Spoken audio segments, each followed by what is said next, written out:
I am here with Bill Gates. We know him from Microsoft. We now know him for the Bill and Melinda Gates Foundation. Bill, it's great to see you.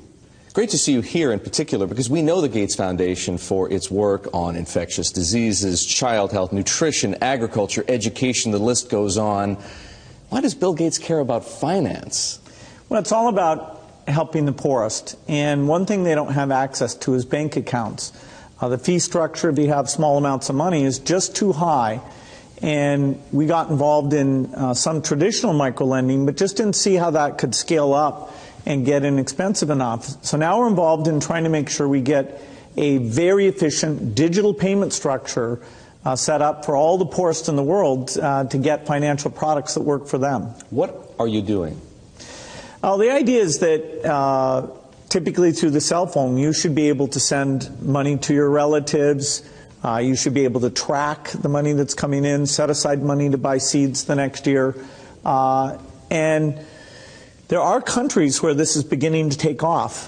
Kenya, Bangladesh, even Somalia, maybe the last country you'd suspect up in Somaliland. Almost half of the GDP is done digitally. I don't need to tell you that the poor have been unbanked for as long as there have been banks. Why is this time different? Well, it's really the digital revolution. The poorest have bought cows, stored gold, put currency under their mattress, but they are getting cell phones. And the cell phone capability of identifying who's using the cell phone, letting you look at your spending patterns, that's going to be common sense. People are going to have help and lots of innovative products competing on top of this digital currency platform. So if technology, mobile phones for example, digital money, helps to increase access to financial services at the same time as it lowers the cost of delivery, why is philanthropy needed? Philanthropy should just be here to bootstrap this. There are a lot of regulations in this area, and understanding how those regulations can make the cost of remittances, where you're sending money back to your family in your country of origin, how right now that has about a 5% overhead on it. We think we have a role to make sure that, particularly for the smaller transactions, the regulations don't impose those very high costs.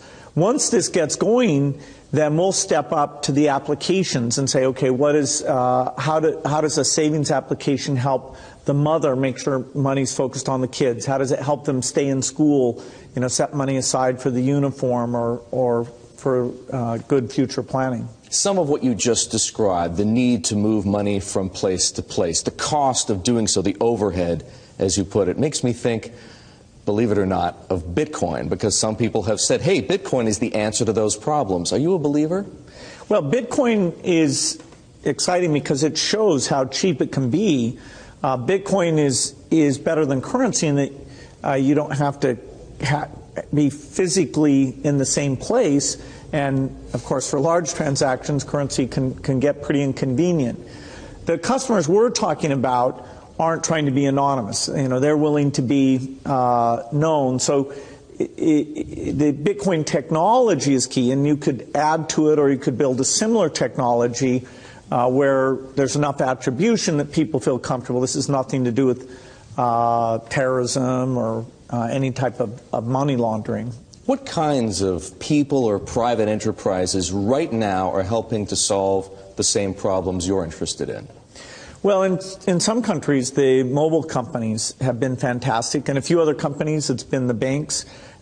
In some countries, it's a startup company that's neither a bank nor a mobile company. In Bangladesh, the bKash offering runs across any phone, and they've gotten the regulations so that they have a product that we think will get very, very pervasive. So entrepreneurs are there. The enablement this creates, if you want to put in, say, electricity in a city, collecting your bills is one of the reasons why the underspending of infrastructure in these areas is a real thing holding back the economy. You mentioned banks. Are the legacy institutions, for the most part, banks, credit card companies, payment processors, friend or foe?